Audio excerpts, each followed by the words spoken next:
Bueno, Romina, obviamente cada encuentro está marcado por alguna situación o contexto político. Evidentemente, lo que ha atravesado este encuentro tiene que ver con las próximas elecciones a nivel nacional del 22 de octubre. ¿Qué es lo que han discutido? ¿Qué es lo que se ha hablado? ¿Hay algún tipo de posicionamiento al respecto? La comisión organizadora no se posiciona partidariamente. Si nos posicionamos políticamente, sabemos que tenemos que los derechos conquistados los tenemos que defender. Entonces esa es una posición política y sabemos que el avance del fascismo y de la derecha es algo que lo vamos a contener y muchas veces los contenemos con nuestros cuerpos.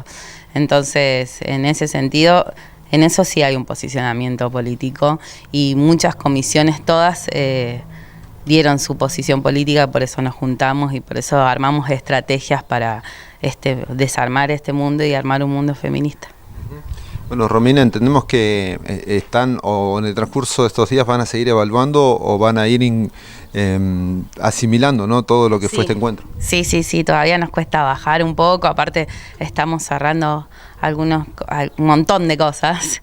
Se armaron espacios hermosos, yo estuve en la comisión de talleres y fue una comisión preciosa de mucha discusión, mucho debate, pero principalmente de aprendizaje y de hermandad entre nosotras y de poder entender que venimos todas de distintos espacios y poder, en nuestra diversidad, siempre en unidad.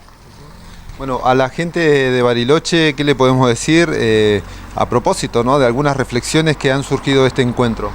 Yo primero gracias porque realmente, los diarios y un montón de cosas hablan, los comentarios, es una minoría muy intensa que tiene mucha cámara y que tiene mucha replicación, pero realmente en el día a día, en la calle, en el barrio, la respuesta fue totalmente diferente.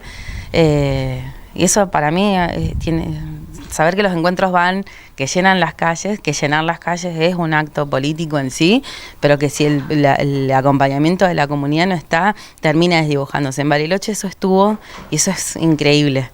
Eso es como para empezar. Y después las evaluaciones calculo que van a ir cayendo a medida que también muchas de las cosas que fuimos hablando después tengan una repercusión que no es marginal, es una repercusión en la sociedad.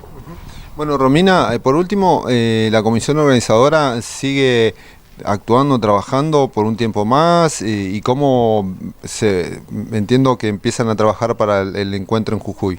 El encuentro en Jujuy sí, ahora nosotras particularmente tenemos que sistematizar todo lo que se habló en los talleres, esas conclusiones que ya fueron enviadas, sistematizarlas y poder relevarlas y mandarlas a la comisión que se va a comenzar a armar en Jujuy prontamente. Y nosotros tenemos que ir cerrando todas las cosas que dejamos abiertas, así como las personas que trabajaron, las escuelas, etcétera. Bueno, todas esas. Y después la conformación de estas millones de redes que se fueron armando que bueno, hay que fortalecerlas durante el año y hay que plasmarlas y hacerlas realidad para que sean transformadoras. Creo que dije todo, seguro que quedan un montón de cosas porque de 112 talleres hay tanto para decir, quedan millones de cosas, me parece que cada una y cada uno se llevó lo suyo y me parece que justamente estos hechos son los que son transformadores de la sociedad y vamos a seguir apostando por eso.